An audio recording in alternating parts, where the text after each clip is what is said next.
नमाज़ तहज्जुद। कभी ज़िंदगी में ऐसा वक्त आया जब दिल टूट गया हो, जब आंखें लोगों के सामने हंस रही हों, लेकिन रात के अंधेरों में तकिया आंसू से भीगता हो।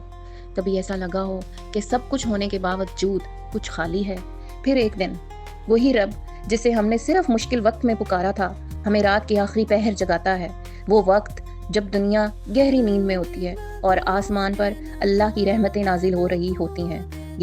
यही वक्त है तहज्जुद का वक्त। रसूल पाक सल्लल्लाहु अलैहि वसल्लम ने फरमाया, रात के आखिरी हिस्से में अल्लाह ताला आसमान दुनिया पर नजूल फरमाता है और फरमाता है, कौन है जो मुझसे मांगे ताकि मैं उसे अता करूं? कौन है जो मुझसे दुआ करे ताकि मैं कबूल करूं?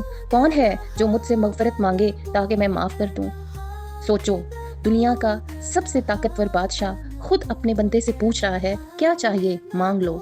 ये वो वक्त है जब खाली हाथ भी भर जाते हैं, जब गुनाहों में डूबा दिल भी पाक हो जाता है, जब कोई नहीं सुनता तब रब सुनता है। कभी अगर ज़िंदगी की उलझनों में फंस जाओ और समझ ना आए कि कहाँ जाना है, तो सिर्फ 2 रक्त तहज्जुद पढ़ कर देखो, रब से बात करके देखो, आंसू बहा कर देखो।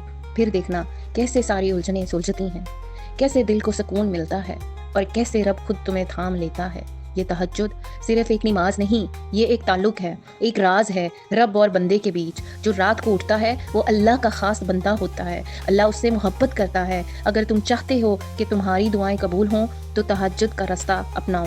यही वो रास्ता है जो रब तक ले जाता है। उठो जब सब सो रहे हों और अपने रब के सामने खड़े हो जाओ। फिर देखो तुम्हारी ज़िंदगी कैसे बदलती है। जो रब की रज़ा में उठे, जो रब की रज़ा में उठे, दुनिया की कोई मुश्किल उसे झुका नहीं सकती। जज़ाकल्लाहु खैरन। Please like, comment, share and subscribe my channel. Thank you so much. Allah हाफिज़।